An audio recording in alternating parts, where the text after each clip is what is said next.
Okay, we can already see people coming in. Good. Wonderful. 6, 7, the number's growing. Ooh. Yeah, we'll just give it, maybe just a few seconds before. Few more seconds. Yeah.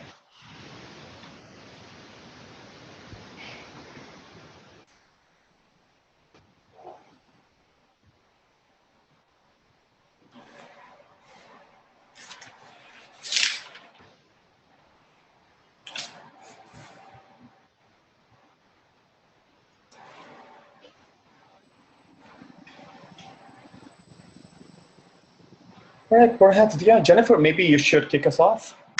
Okay. Hello, everyone, and welcome to this afternoon's webinar entitled Successful Scholarship Search Strategies. I'm Jennifer Kresak. I will be presenting along with Dr. Monica Randall, who will be doing question and answer. Our webinar this afternoon is sponsored by UCEazy Union. And before I introduce myself a little further, and along with Dr. Randall, I would like to introduce Vinny Gupta, co-founder of UCEazy, to talk a little bit about UCEazy. Thank you very much, Jennifer. Could you please, okay, you already got that slide. Awesome. So welcome everyone to our ongoing webinar series on college admissions. And before I hand it over to the presenters for today, Jennifer and Dr. Randall, I just wanted to take this opportunity to briefly introduce who UCEazy is and what our vision is.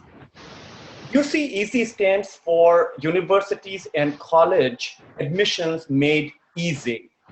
The Z there is just a quirky thing where one of us was trying to be cute with spellings.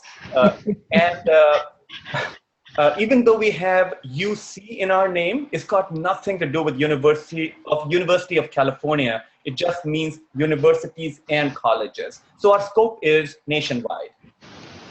Now, what is the story behind UCEazy? At a different time, I can go and talk about this for hours, but the very brief 1 minute or fewer story here is that I am a first-generation immigrant, and so is my co-founder. We've done very well in this country, in our adopted country, and we think that it's because of our education level.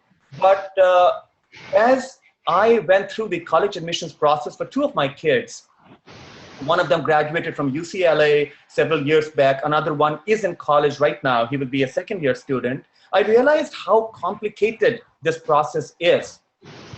Everything for me and my wife, everything was new, starting with things like what is a major, what is international baccalaureate, advanced placement, et cetera, et cetera. So from that anxiety, from that feeling of helplessness, and the fact that especially California today is full of first-generation immigrants who possibly never went to college in the US, that's how UCEazy was born. We are a social business, meaning that we are not in not-for-profit, but we do have a social cause in addition to being a business. What that means is that we provide different solutions, which I'll talk about. Some of those solutions are completely free or benefiting any family regardless of their financial status or which zip code they live in. And then some solutions need to be paid for. So I'll quickly go through those, and then we'll bring Jennifer and Monica on. So the first thing is, and if you can go to our site, uceeazy.com, on the home page, you can see 3 boxes which denote the 3 solutions. So the first of them is called the Union. Union is essentially a network of hand-picked college admission experts. You will meet two of them today, Jennifer and Monica. These people are experienced college admission counselors, and we bring them on board with the qualification that we would hire them for our own kids. That's how we filter them. Now, the way this works is that if you hire them, the consultation is provided over online video. You can schedule time on an hourly basis, or you can buy a block of hours. And we have recommendations for different grades, all the way from 8th grade onwards to transfer students in college, and to specialized subjects like financial aid, which these 2 ladies will talk about today. The second one, moving on now to the free piece of our solutions. Toolbox is an awesome collection of completely free applications that can help you get started with the college admissions process. The one that we enjoy the most is called Organizer, which is a collection of key dates for the top colleges in this country.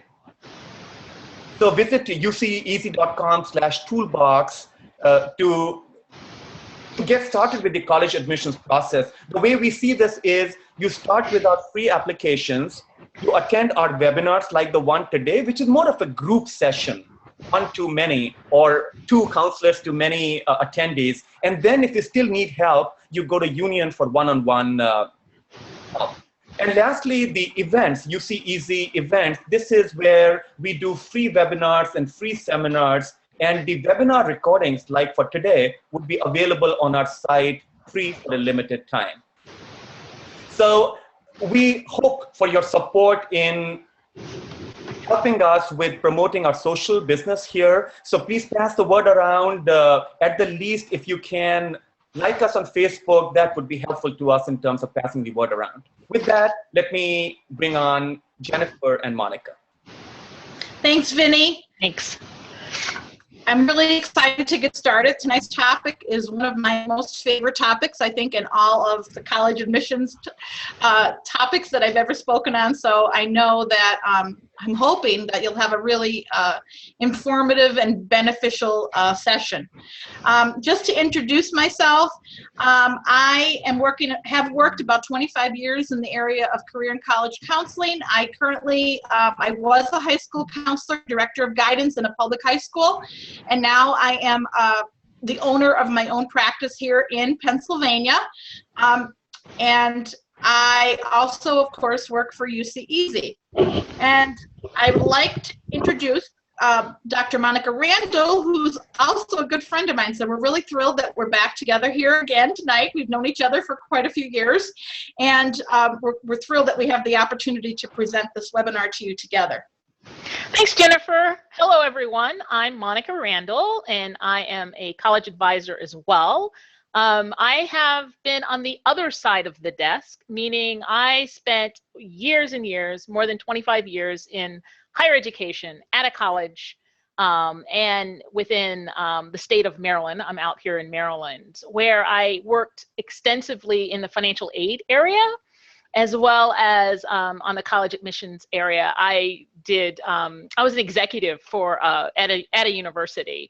And what really brought me to the other side of the desk of advising families was what I call, I used to keep a box of tissues on my desk when I worked as a vice president for enrollment management, because I always had families coming in and they always had a lot of questions about financial aid and about admissions. And sometimes they would come to me, a little late in the process, and I would do all that I can to help them. And I always thought, wow, it would be great to get to families to really assist them through that process before they came to the university, so that they could have a good, enjoyable, wholesome experience at a school. So that's what brought me into deciding to do this all on my own, and also deciding to work with UCEazy because of the fact that for the most part, I do work with first-generation students and have been working with first-generation students for quite some time.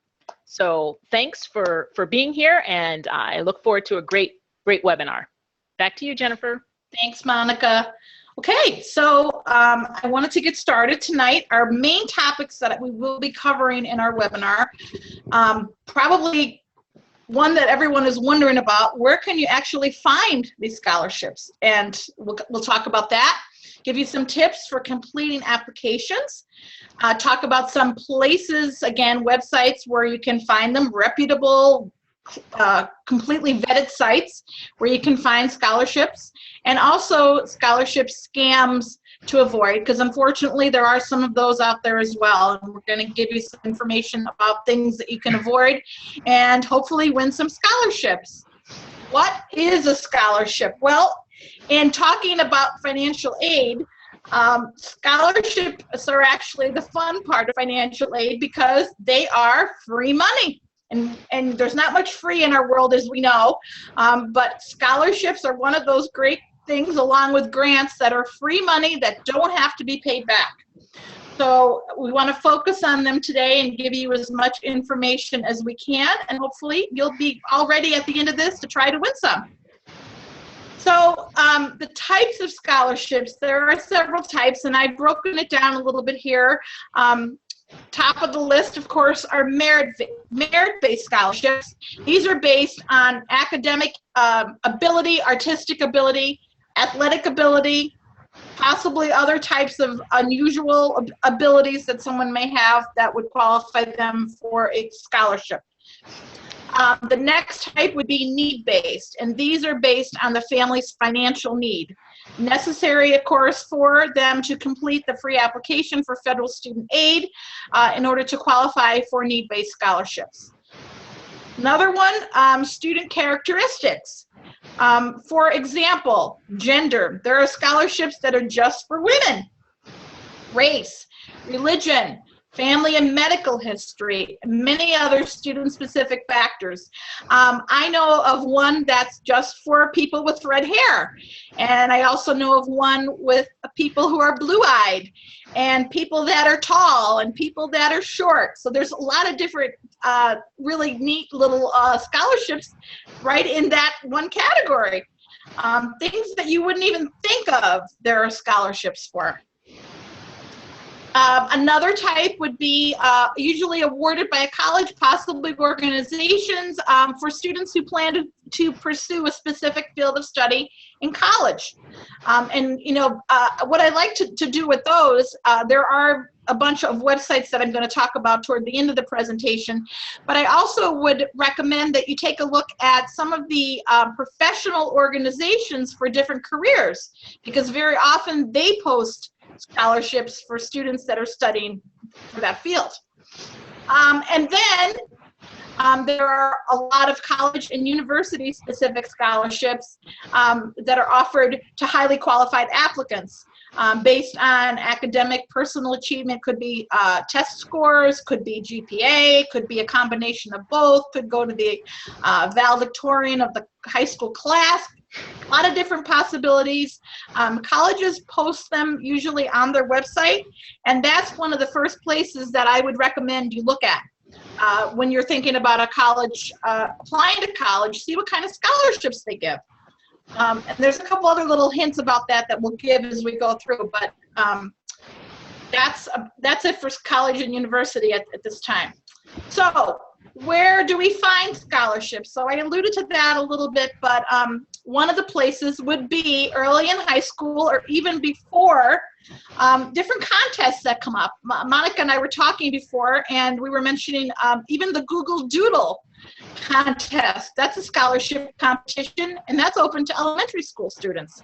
There's many that are out there that, you know, you don't have to wait until you're in high school, until you're a senior in high school, because you can actually apply for things even in elementary school. So your high school may have a list.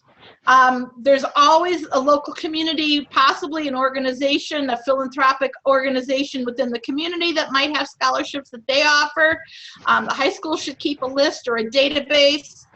And then, of course, there are countless websites and other outside sources that offer scholarships, and we're going to provide you a little bit of a list on that, as well as books. I mean, you can go to a bookstore, and there are many books that have lists and lists of scholarships, as well as computer apps that you can find.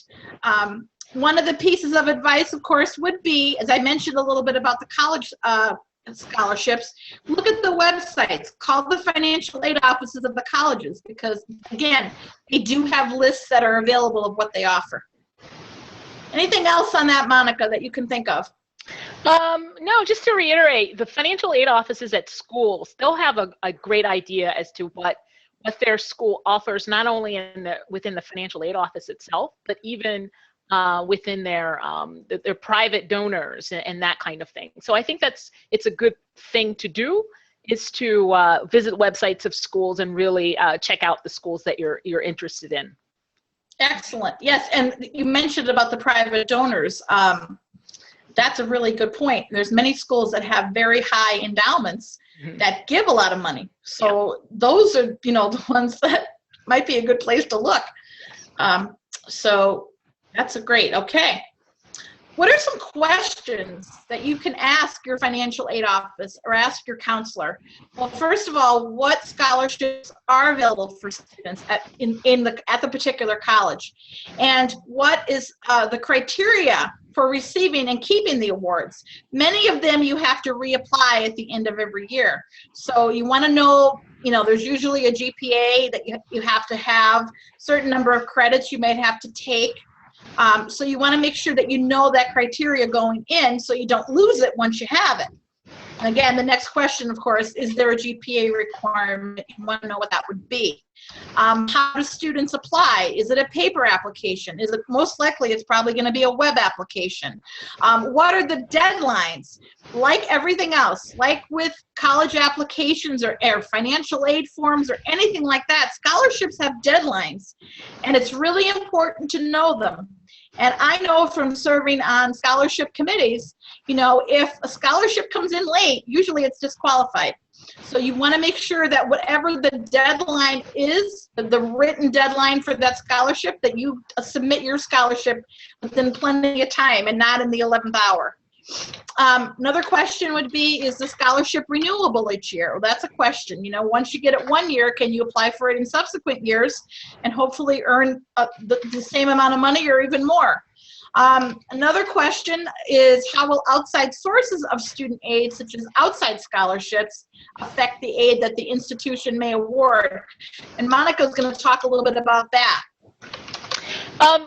Jennifer, there's one question that popped up here. Oh, sure. That I was just getting ready to answer, but it might be great for you to answer. Sure. And that is, if you have a student or you have families who are homeschooled, okay, and they don't have they might not have school access, so they might not have access to, say, high school. Okay? Correct. Mm-hmm. So in terms of the strategy for dealing with homeschoolers, one thing that I was going to write back to this person and say that for homeschoolers, looking at one strategy to do is to look, of course, within your local community. And the other thing is to really focus on the college itself. But any other tips for homeschoolers in terms of, because they don't have that relationship with a high school? Sometimes they may have another governing body, so to speak, that they can refer to, maybe if a transcript is needed, or sometimes I know parents do the transcript and have it notarized. Oops, sorry about that. Knock that a slide ahead. That might be something. I mean, I've worked with several homeschool students, and I know that they're always concerned because sometimes the criteria may say on there, you have to have a high school to put down. But I know the majority of the scholarships that we've applied to with them, usually make an exception and they still will allow homeschool students to apply. So I would just say, watch the criteria. If there's a question, there's usually an email or a phone number there to make sure that a homeschool student would be eligible to apply. I really have never run into anything that, would say that would disqualify a homeschool student because they didn't have a high school to put down. So if there's a question, I think you want to call for information. But other than that, it's really, anybody can apply. So good luck, and I hope you win. The question that you wanted me to answer was about outside sources of scholarships and how that affects aid. Yes. It's really important for families to understand that when you do receive and you do win outside sources of scholarships, that anything over, I think it's about $300 of the total cost of attendance has to be reported to the school. So it's up to this family to report those outside scholarships. But you may be thinking, well, wouldn't the school know? Sometimes not. People get awarded private scholarships that might be, say, from an alumni association that your parents, might have belonged to, and they give like a $500 award or a $1,000 award. Those kind of small awards, or awards in general, if it exceeds, all of those awards combined exceed $300 more than the total cost of attending, you should report that. So that's just very good. Thank you. All right. So where should you search? Well, there are, of course, as we all know, internet search engines. Even if you went on Google and put scholarship for blue-eyed people with blue eyes, you'd probably find something. Websites, which we're going to share in a little while. Following, some of the websites have social media sites, Facebook or Twitter. Follow them, and very often they will tweet scholarships on there. Smartphone apps. My favorite one, and I know this one is one of Monica's favorites as well, is Scholly, SCHOLLY. Not only is it a smartphone app for around 99 cents, but it's also, you can actually buy it also for the computer version of it, a desktop version of it, for maybe $5 or $3. I'm not sure exactly how much it is, but that's a really great one. It gives you a nice organized list of scholarships with links right to the website and the due dates, and it's really wonderful.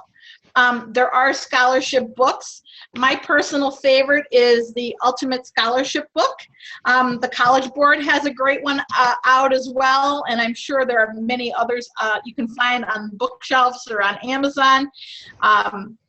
And there's lists and lists. I have a book here in front of me, and I'm going to tell you it's over 700 pages, and it's full of scholarship opportunities. Again, going back to high schools and colleges and the community resources. And as I mentioned, like many, civic organizations, philanthropic organizations, any of those places, employers, churches, maybe, or religious organizations may have scholarships that they award. And a lot of times, it may not be well announced. You kind of have to sometimes look for them. I also read something, and I want to say it was Ann Landers or somebody years ago, and I remember her talking about all the scholarship money that goes to waste because people don't know, where to look. And sometimes, like I said, they're not well announced, perhaps, but hopefully these hints that we're giving you give you a direction to look in to find some of these great ones. I also had a friend of mine who is another person that wrote a scholarship book, and she was telling me, again, people don't apply for these awards. She had sent me some information on one that had no one entered the scholarship competition. And that's a shame, because then that money's going to go to waste. So do research, start early, and look at all the different sources that there are for these scholarships. Some other sources, corporate, like I said, employers. Sometimes there are some for students with disabilities, field of study, women-based, male-based, international students, military vets, lots for them, minorities, national or ethnic backgrounds. Another thing, there are a lot of organizations for national and ethnic backgrounds, and I know that they give scholarships as well. We mentioned already organizations, civic affiliations, religious affiliations, sometimes returning adult students. I know on the college level they give some, and I'm sure there are other ones out there for returning adults. Sometimes they're broken down by state. Many of the books that are out there are broken down by state. If you're a resident of Pennsylvania, if you're a resident of California, you're a resident of Maryland, and these are some scholarships that only those particular students can apply for. And also, if you're one of those students that likes to study abroad, very often, perhaps a Rotary Club, again, a civic organization, or some other organization might be giving money for that, or through the college. There's many different angles to look at. I mean, really, with all the scholarships that there are available, and I'm sure Dr. Randall would agree with me on this, I mean, this could literally be a full-time job. Yeah. Because there are so many different opportunities out there. And, I know everyone doesn't have the time to do all of them, but even if you do some of them, you're that much further ahead. Yeah. And working with someone like us, we can direct you to a lot of these sources and give you some good ideas as to where you can find them. Yeah. So, Jennifer, can I pipe in? Sure. So because there are, as Jennifer mentioned, there's so many different types of scholarships, so many different sources of scholarships, et cetera.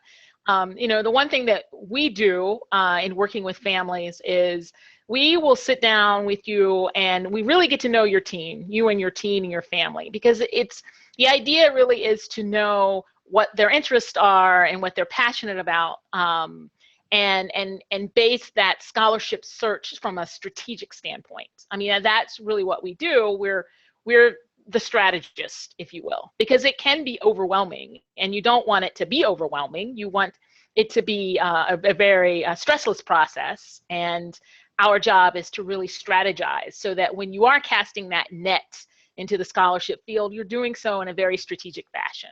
Wouldn't you agree, Jennifer? Excellent point. And there's so much, so many other things that you have to juggle. You're juggling, figuring out which college and the college list and the applications and financial aid and so many other things, plus the everyday stuff that, adding this other thing on there, having the help of someone like us would definitely help to make it, actually, this process could be really fun. It's almost like, like a little hunt. You're hunting for scholarships. And to have a guide that can direct you in the right direction is definitely the way to go. So when should you start looking? And I've been saying that all the way through. The earlier, the better. It is never too early. Start in elementary school, start in middle school, start in high school, but start at some point, and the earlier the better. And even up to college and through college, there's private sources of scholarships for college students as well as ones that they would find, right on campus. So like I said, never too early. Some of these items are things that may be needed for scholarship applications, perhaps not all of them, but some of them. Some of them will require you to put on there your grade point average, and some will not. Here's a question, Monica. The only way I can win a scholarship is if I have an A average. Scholarships are awarded, you don't have to have just an A average to get a scholarship. I mean, scholarships are awarded to students with a variety of grade point averages. It's not just for those who are, who are top straight A students. Excellent. Excellent. Keep that in mind. Absolutely. Same, and that goes for class rank as well. Class rank is really, I think some high schools are actually doing away with class rank. I mean, it's necessary in for some, I don't disagree with that at all. But class rank is really relative these days. There's so many courses that students take, and there's so many academic opportunities and different types of courses. It's really relative in the sense of within the student's own high school. So I know a lot of high schools are not ranking, but if that's a requirement and your high school doesn't rank, they give you the option of not reporting your rank. So that's not something you need to worry about either. Your official high school transcript, if it's an academic type scholarship, chances are you will need an official high school transcript. And when we say official, we mean that you have it, if you're going to include it with your scholarship materials and mail them, that it's put in a sealed envelope with the school seal across the envelope, and it's not opened. It's official, so it's not opened. It's not something that you take out of the envelope, and just look at it and give it to, or mail it into whomever. It needs to be in a sealed envelope, or it needs to be mailed directly from the high school in order for it to be official, or submitted online directly from the high school. Jennifer, go ahead. Sorry, sure. Because I knew this question was going to pop up, and it's about for homeschool students. Sure. Can you just give them an idea of what a homeschool student would do in this instance of not having an official high school transcript and that kind of thing, and how scholarships are handled for them? Okay, so just a little extra little review and a little from my own personal experience working with the many homeschool students that I've worked with. With the official high school transcript, usually if the parent is the teacher and they're keeping a record of the student's grades, there's usually a format that needs to be filed, and usually you can actually probably Google transcript, high school transcript online, and there's actually probably a form to actually create a transcript. I've run across it a few times. Some college websites even have it, I know. But I know that in order to make it official in that case, it has to be usually notarized. And then the notary would put it in the sealed envelope, or the notary would mail it directly from their office so that it would still be an official high school transcript.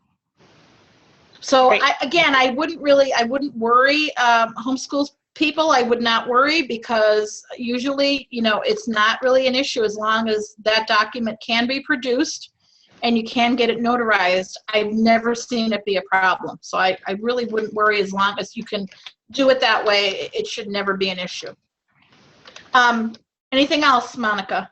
No, that's it on that one. Okay.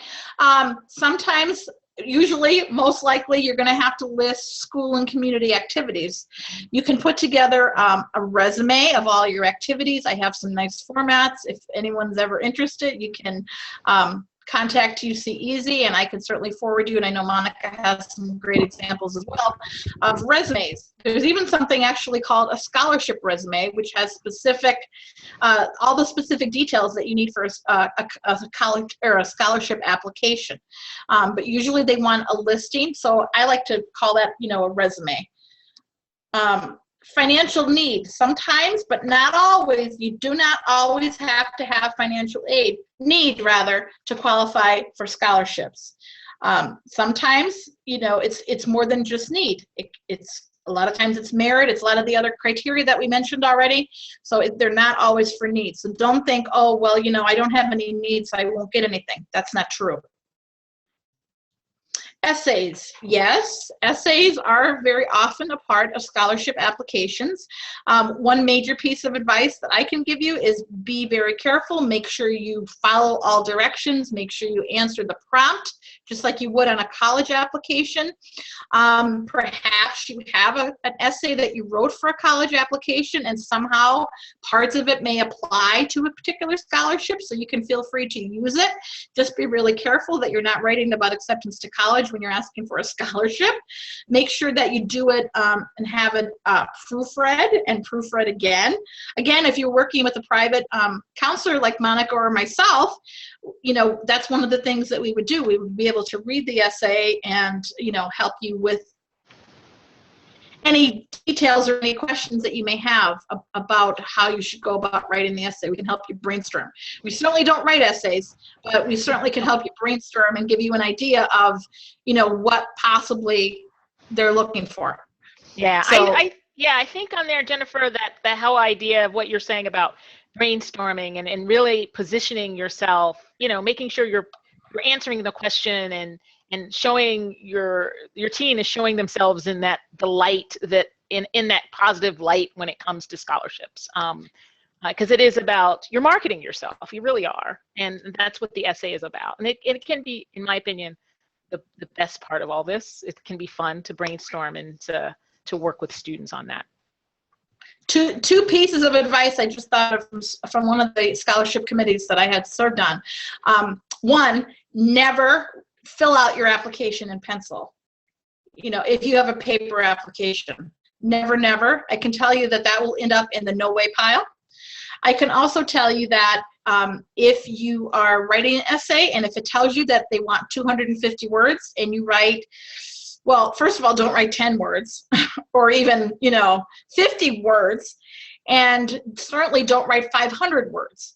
Follow the directions. Don't overdo it and don't underdo it. Agree, Monica? Yes, absolutely. Absolutely. And sometimes you will have a request also for letters of recommendation. There may be a part right on the scholarship where the recommender will have to sign, or a form that they'll have to either submit by mail or online. So, think about maybe some of the teachers or maybe a coach or a clergy person or someone like that maybe you're asking to write a letter of recommendation for you for college. They may be willing to kind of, tailor that letter a little bit more to a scholarship, and you can ask that same person. Or you can certainly find someone else if there's something relevant, like you're applying for something in your major and maybe you're doing volunteer work in your major, or some type of job that you have that could be related to your major. You want to probably include people, along those lines for those types of scholarships. You really have to be a little bit creative sometimes, but I'm sure that's probably, one of the easier things to get when we're talking about all of these needs that we have for the applications. And again, some applications are a matter of putting your name and your email address in, and they do random drawings. I mean, there's some like that too, that don't require as much work. So it really just depends. So we kind of talked about a lot of these things already, but I'll go through them again. First of all, always apply early and plan ahead. Don't be doing that at 11:59 p.m. when it's due at midnight, because you want to make sure that you can proofread it and have someone else proofread it. Follow all directions, meet the deadlines, make your application stand out. Have it be the best possible representation of you. Show that committee that you put 100% or more of yourself into that application, and it's your very best work. Make your essay personalized. Make it about you. Show them who you are and why you should win that scholarship. Be very organized. Keep copies of everything. Always recheck and check and check your work. And if needed, reapply. Make notes so you know when you have to reapply, mark your calendar, whatever you have to do to make sure that if you need to do it again, you're ready. Anything else, Monica? Not that I can think of. I think you covered it pretty well there. All righty. Another area that we have to touch on a little bit is about scholarship scams. We know in our world that with technology and everything else, that sometimes there are people maybe that don't have the best intentions, and there are scams out there. Some of them, the main one to me would be if they're asking for money. You get the scholarship if you give us, I don't know, $350 or something like that. Anytime they're asking for money for you to get free money, it's a scam. You can't get this information anywhere else. We can find this information for you. We just gave you a real lot of information that you can certainly take with you and apply for scholarships. So this information is, it's basically common sense with a couple other details thrown into it. So you certainly can get the information many places. May I have your credit card or bank account? I mean, I think that one goes without saying. Never and never. And you've been selected by a national affiliation to receive the scholarship. If it's something that you never entered, you know nothing about it, chances are that is also a scam. So we really do have to watch out for those. The websites that we're going to be sharing with you in a little while are definitely very carefully vetted sites that will, will be good, and you won't have to worry about any kind of scams like this. Monica, do you have anything else on scams? The one thing I have on scams, well, it's more about, it's more of a tip for organizing, okay? Okay.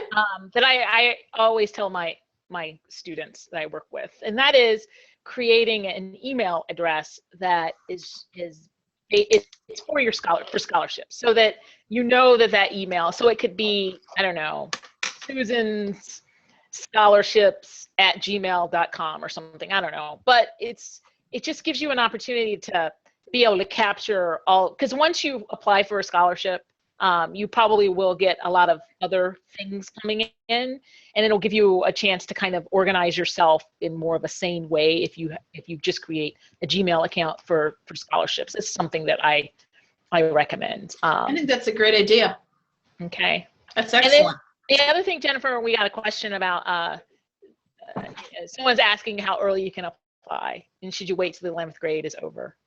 Correct. I say there's no time like the present. Mm-hmm.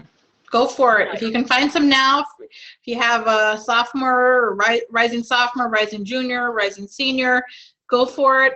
I'm going to show you the websites in a minute here. I would take a look at those websites and see what applies to you. Perhaps get the Scoli app and get started. You know, it really, the summertime is probably one of the best times because there's a little more freedom. I mean, I know kids are busy and they have camps and they have summer reading and other things and vacations.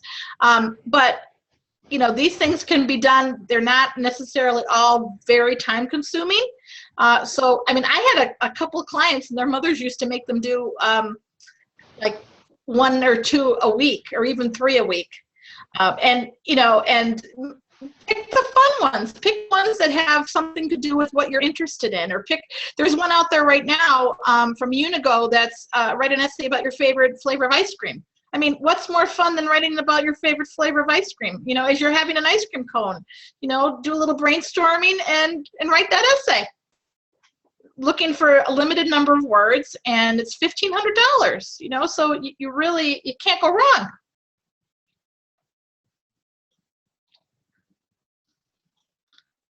These are some, again, examples. These are probably the ones that I use the most with my students. And I'll leave them up there for a second or two so you can get an idea of the ones that are out there. These are the ones that I'm most familiar with. And I have had many students use these sites, and I know that, you know, there's nothing of scams or anything on them. They're very carefully vetted sites. You can check them out. You can look at the website. You can look for them on Facebook or Twitter. You know, you can't go wrong with really any of these. So, and this, again, this webinar will be available on demand. So if you need to go back through this again and get these names, you can certainly do that. But any of these would be definitely safe places to start. There's also some additional websites here. I want to bring your attention to howtowinscholarships.com. Monica Matthews, there's actually a book by Monica Matthews, and she actually gives some great tips about winning scholarships. She actually helped one of her sons win something like $100,000 for college in scholarships. So she has a great website. She also is on Facebook and Twitter, and she often gives scholarship information. So that's a really great site to look at as well, along with all of the others. Maldef.org is for undocumented immigrant students. So if there's any of those that want to look for scholarships, there's actually a scholarship guide on there for those students. So that's a really good help too. Again, going back, we gave you a lot of information, a lot of really good tips tonight. And I guess really to take away from this, the importance of starting early, whether it be applying for scholarships or starting to look at the entire career and college process, the most important thing is to start early. Start as early as 8th grade. And that way you can take your time and, you know, examine all the different steps, really get some good information, work with someone like Monica or like me through UCEazy. We can help you. We can make it stress-free. We can make it fun and have a good time, but yet get all the important stuff done and, you know, eliminate a lot of that pressure on the family and, you know, have a successful result. That's our main goal. Working closely with our families, helping them to help find their student the best path to the future, and hopefully win some scholarships along the way as well.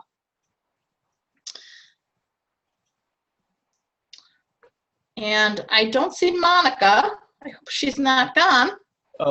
Yeah, it's possible, Jennifer, something happened to her network. So why don't you take a couple of questions? Sure. Okay. Before we share with the audience how we can help them. Okay. Let's see here. Okay, we answered the question about homeschool. I think we answered that pretty well. Can I spell the name of the app? Yes, Monica has that typed in here, but just for those of you that need me to spell it again, it's Scholly, SCHOLLY.com. If you go on to the Apple Store, you can purchase that app. You can also look for it on your computer and a desktop version of it, and that's myscolly.com. I just received a text from Monica that her computer crashed. So hopefully she'll be back. So Jennifer, is there any question or questions that you typically hear from your students and parents? Or actually, there's another question that came up in Q&A. Oh, okay, let me take a look at that. Are deadlines for each scholarship different? Yes, they are. There's Monica. She just came back, by the way. Oh, I apologize. That was my fault. No problem. Monica, this question that just came up, deadlines for each scholarship, yes, they are different. You really, like, again, if you go on the Scholey site or you go on any of the scholarship sites, I mean, very often there are scholarship due dates every single day of the year. There are so many out there, you know. So you just got to watch the deadlines. My rule of thumb is always plan to have everything ready 2 weeks before the deadline, so that if the computer crashes or if something else happens, you'll be able to, you know, submit your application on time. So you know we're really live when your computer crashes. Now this question, I don't know if you, I think you did this one already, Monica. Can you please share the previous slide? Was that the one about, I think that might be the one with the sites on it? It might be, because I lost all the chat stuff. So it might have been. And you know, we're all of this information is going to be, well, one, we're recording, and then two is, we're recording this, so it should be, you know, you'd be available on demand. Yeah, available on demand. And of course, you know, if anyone out there decides that they want to work with either Monica or myself, we can certainly help you delve more into these sites and pick out the ones that probably would suit your student the best. So we can take one more question, Jennifer, and then we need to move on to towards the end. But the one question that just came up was parental income factors colleges look into. I think a little more clarification on what you mean factors colleges look into for scholarships. Scholarships, as we mentioned before, can be based on, you know, a wide variety of things. So, you know, it can be based on merit. Certainly, if it's a need-based scholarship, then it would have, parental income would have come into play, but it really is going to depend on, one, what type of scholarship that you're applying to, and what the criteria are for that particular scholarship. Is there anything else to add on that, Jennifer? I mean, I'm thinking some scholarships do not give, or sorry, some colleges do not give merit aid, and that would be something that, you know, you'd want to know up front. Yeah. Because if it wasn't an issue of need, and the school did not give merit aid, you know, that's something I think that you'd want to know, obviously. But it really does. It depends on the criteria, and it's not, as we said, all based on need. So there is hope for everyone. So that was the end of the Q&A. Okay. Jennifer, if we could move forward. Sure. So thank you so much for joining us this evening. And in case you're listening out there and you really like what you heard, we're hoping that maybe you'll inquire with, you know, a need for more information about UCEazy, perhaps time to work with myself or with Monica or other experts just like us. And if you really are interested, we'd love to have the opportunity to have some time to talk with you. But you can certainly visit union.uceeazy.com, or you can email info@uceeazy.com for more information. And these are some of the recommended next steps if you are interested in working with us. For one, you can schedule an hour of consultation, and actually, as an added bonus, we're giving an extra 30 minutes if you order by midnight tomorrow. And you can do this by visiting union.uceeazy.com and select initial consultation. If you're unsure, you're not ready maybe to schedule an hour, but you'd like to talk to one of us and hear a little bit more about what we can do to help you and your student, you can schedule a free 30-minute consultation, a meeting, basically a getting acquainted session. And to do that, you can visit union.uceeazy.com and select getting acquainted. Right after that, perhaps your next step would be to actually buy a block of hours based on your student's grade and their needs for career and college planning. This would be an example. Students in grades 8 and 9, perhaps 8 hours, but of course we're very flexible and we can certainly do more or less of that. And some of the focus would be the items that are listed there. 10th grade, again, recommendation 10 hours, but again, more or less, we are very flexible. And really, I mean, the high school years are, you know, starting 8th grade through 11th grade, that's really the time when you can get the most done and be ready. So that senior year, as we said, is not stressful, but rather stress-free. So these are just some possibilities of ways we can schedule time with you to make that happen and make senior year go very smoothly. Hey, Jennifer. Yes.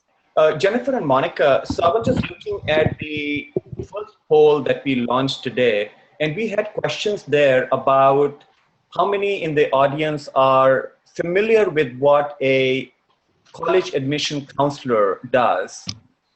And a vast majority said no. Mm-hmm.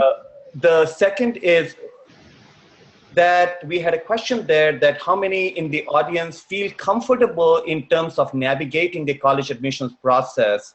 I'm looking at the poll results, 90% rated 3 or under.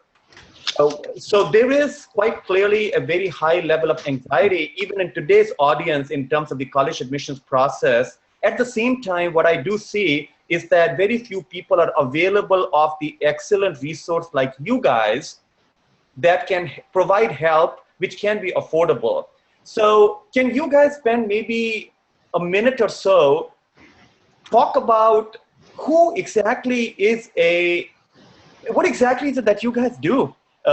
Because so many in the audience just don't have any idea. How can you help them? How do you work with them? Sure. And I would urge the people, hey guys in the audience, this question is for you because I looked at the poll. So feel free to ask follow-on questions because this is a tremendous resource. So my personal journey, as I said before, I'm a dad of 2 kids, first-generation immigrant, and I felt the same way as you guys. For both our kids, we hired private admissions counselors, and we believe it was the right decision to take. So I would urge you to pay attention to what Jennifer and Monica share about what they do.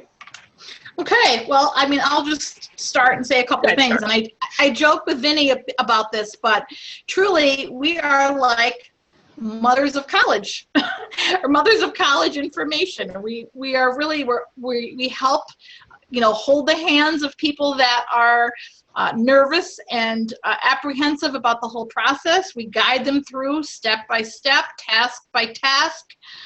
You know, right from deciding the student's major, looking at colleges that would be a possible fit or a possible match, through the essays, through, you know, who should write the letters of recommendation, how do I prep for this college interview, what about financial aid, what about scholarships like we talked tonight. We literally guide you through, holding your hand through the entire process like a second mother. And we will take the best care of you. We will treat you like you are our own, like we do with our clients, to make sure that you understand every step of the way what needs to be done, what the responsibilities are of the student, what the responsibilities are of the parent, and how we can help you, guide you to making the best decisions for your child's future, you know, and helping your child to see and to work through to find the best options for their future. Monica? Yeah, I think that, you know, I like to use the analogy of we're coaches, and we're private coaches pretty much. And I can give you an example. You know, I have a daughter who's a competitive swimmer, and yes, she's on a team, and yes, she has coaches on her team, but occasionally we get private coaching for her. because we know in order for her to be successful and to go to that next level in a way that we think is good, having someone who can just to be there to really coach and to be there to support privately is a good thing. So we're also, in my case, I consider myself to be a student of colleges still. I visit between 20 to 30 a year. And really enhance my own knowledge about not only colleges themselves, but constantly reading up on and doing continuing education when it comes to financial aid and scholarships, because that landscape's changing all the time. So we're here to give you that support and that guidance that you need to advance your students and make sure they get the best possible match for a college or university that they're going to, because I'm all about making sure that they're matched well, academically and socially, that it's a good financial match for you as parents, etc. So that's what we do.